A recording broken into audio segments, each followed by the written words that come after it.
যেমন কথা তেমন কাজ। বিরোধী দলনেতা শুভেন্দু অধিকারী ঘোষণা করেছিলেন আগামী 20 মে হলদিয়াতে আসছেন ভারতের প্রধানমন্ত্রী নরেন্দ্র মোদী। 24 ঘন্টা কাটতে না কাটতেই হলদিয়া হেলিপ্যাড ময়দানে প্রধানমন্ত্রী আসার জন্য তোড়জোড় শুরু হয়ে গেল।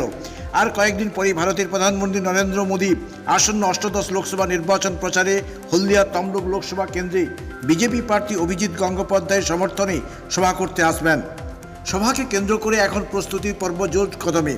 দলীয় কর্মীরা বিভিন্ন এলাকায় সভা সমিতি করছেন, তারই সাথে সভা মঞ্চে নির্মাণের কাজ চলছে জোর কদমে। নরেন্দ্র দামোদর মোদী তিনি আসবেন হলদিয়া হেলিপ্যাড ময়দানে, আসবেন কপ্টারে করে।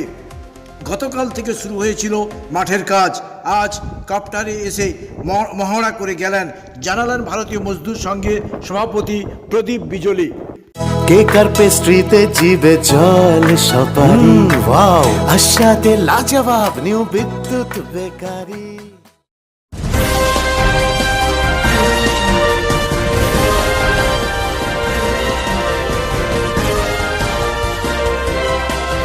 আগামী সোমবার 20 তারিখ ভারতবর্ষের যশস্বী প্রধানমন্ত্রী তৃতীয়বারের জন্য হলদিয়া হেলিপ্যাড ময়দানে আসছেন।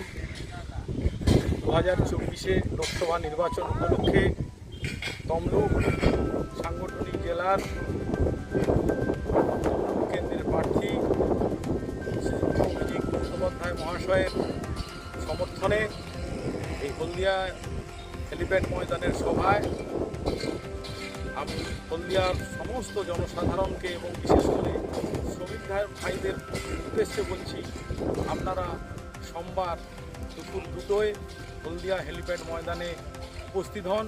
ভারতবর্ষের প্রধানমন্ত্রীর মূল্যবান বক্তব্য আপনারা শুনবেন এবং ভারতবর্ষকে এগিয়ে যাওয়ার জন্যে, ভারতবর্ষের প্রধানমন্ত্রীর হাত শক্ত করার জন্যে তমলুক লোকসভা কেন্দ্রের প্রার্থী অভিজিৎ গঙ্গোপাধ্যায়কে বিপুল ভোটে জয়যুক্ত করার জন্য সবাইকে আহ্বান জানাচ্ছি হলদিয়াবাসী। নমস্কার।